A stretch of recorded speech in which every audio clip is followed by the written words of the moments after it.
So we're still talking about equalizing self and others. And in the 9 points that are divided into 3 sections of 3, we are now at the last section of 3. And that has to do with looking at seeing that self and others are equal from the ultimate viewpoint. So this involves looking at the nature of self and others. So there's 3 points under that. So the first one is that if there were inherently existent friends and enemies and strangers, and inherently existent I and you, then the Buddha would see those things, because the Buddha sees existent phenomena. However, the Buddha does not see any inherently existent I and you, or friend, enemy, and stranger. Okay? Because such a thing doesn't exist, as we've gone through the negation of inherent existence like that. Second reason is that if there were inherently existent I and me and friend, enemy, and stranger, then those relationships would never change. Okay? So in terms of friend, enemy, and stranger, those relationships change all the time. All the time, don't they? Yeah, when we were born, everybody was a stranger. Some people became friends, some people became enemies. Then some people who were strangers became friends later on in our lives, and people who were friends became enemies sometimes, and they became strangers other times, and people who were enemies, became strangers. We lost touch with them, or they became friends even, and strangers, became enemies or became friends. So all these relationships are very unstable. Yeah, if friend, enemy, and stranger were inherently existent, the way we think of them as existing and the way we cling on to those relationships, then friends would always be friends. We would always be attached to them. Enemies would always be enemies. We would always not be able to stand them. And strangers would always be strangers. We could never meet them, and we would always feel apathetic. Okay. But clearly that is not the situation, is it? Yeah, that these relationships are changing all the time. And so knowing that, because things that are inherently existent are frozen, they can't change because they don't depend on other factors.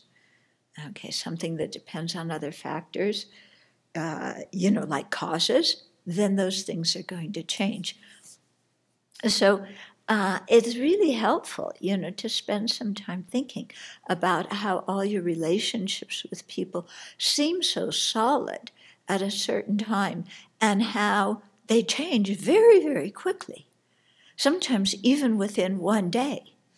Yeah, you feel so good about somebody in the morning, and then they say something later on that day, and your mind takes it the wrong way, and they become an enemy.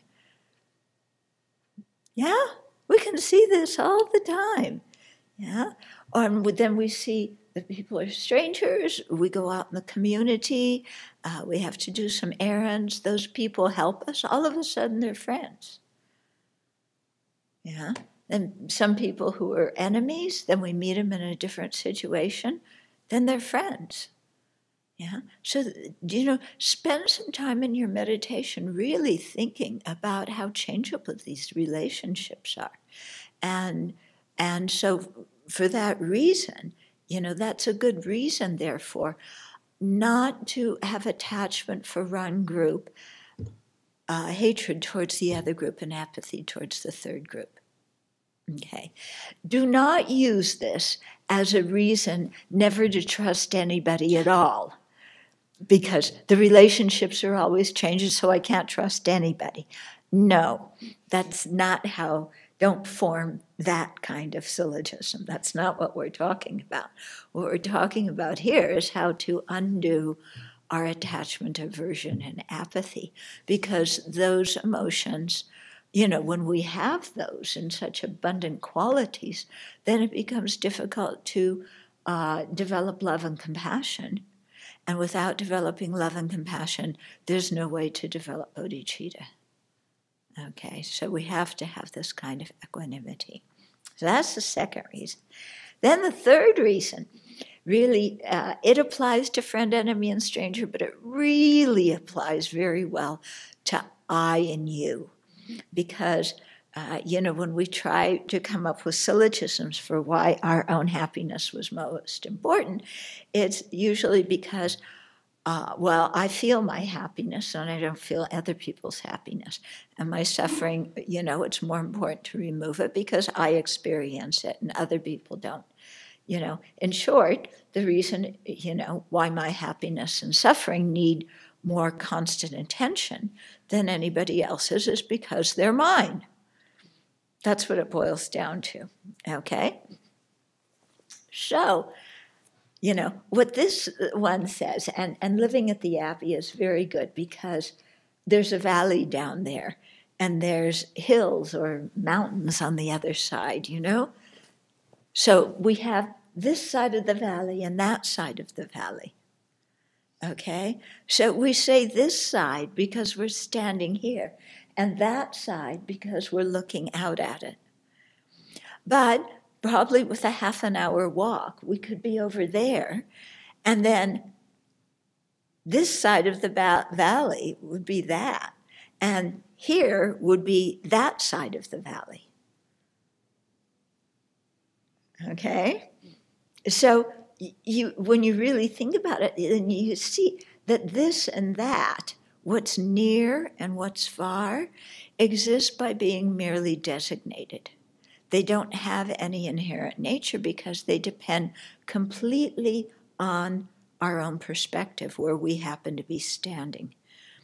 And so it's like that with me and you, too. This is called me because the perspective is from here, and so that is you. But from your perspective there, that is I, and this is you. Okay, so we can't say that either one of them is inherently I, because it completely depends on the perspective. And we can't say either one of them is inherently you, because, again, it depends on the perspective. Yeah, and so for that reason, how can we say my happiness and suffering are more important than anybody else's? Because that doesn't necessarily apply to this side unless I'm grasping at inherent existence. It could apply to everybody's side, because everybody says I. And so this is the whole idea behind exchanging self and others. Shantideva's technique is that you realize, since I and other exist merely in dependence upon the perspective and the mind that conceives and labels them, you just switch them around so that when you say other, it refers here, and when you say I, it's, there. And then when you say I am more important than others, all these other people who are now I become more important than the other person who is now this one. Are you getting what I'm saying? Yeah? And he really takes that another step where you generate arrogance, competition, and jealousy towards your old self, calling it other. So if I exchange self and others, then let's say I become somebody who, does not have as many qualities as I do. Then I look back at my old self and I get jealous of that self and I criticize that self. oh, look at children, she's going around thinking she's some real hot stuff, really intelligent, really big, you know. She has absolutely no compassion for people who were born like me. You know, I have talents and abilities, but she doesn't know of them. She's just so taken up with herself and, you know, can't see beyond her own nose. And so you talk like that to your old self because now you're other. Yeah? And that's how some people see us. Yeah? Or when you switch and you become other, you become somebody who has more abilities or knowledge or whatever it is, you know, that you're attached to than yourself does. And then you get arrogant over that person. Oh, you know, look at children, such a dimwit, you know. I know this, I know that, I can do all these things. And again, she thinks she's competing with me, thinking that she can, you know, be as good as I am, but she doesn't have anything like that. And you talk to your old self that way. Yeah, it's very effective, you know, because it really can help us see how sometimes we appear to other people, you know, that we appear to be really jealous or we appear to be really arrogant, you know, and then we kind of, you know, look down at our old self and put that person in their place.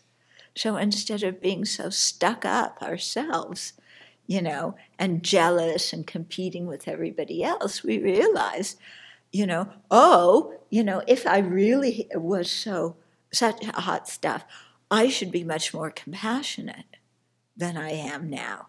I shouldn't be walking around with my nose in the air. If I had the good qualities I thought I had, I should be more compassionate towards other people.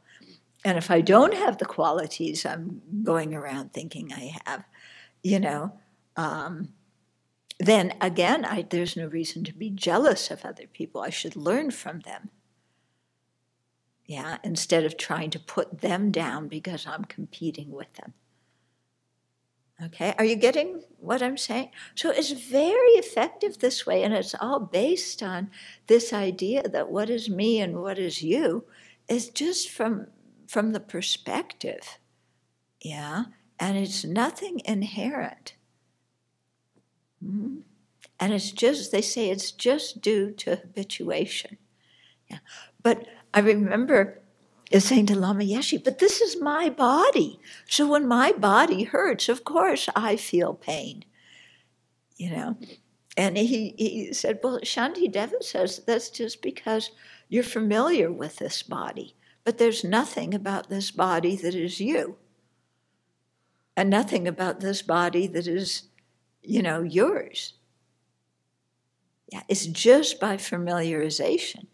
And then you stop and think, really? It's just because I'm so familiar with, you know, this thing, and because I'm so attached to this thing, you know. And then we begin to see how attached we are.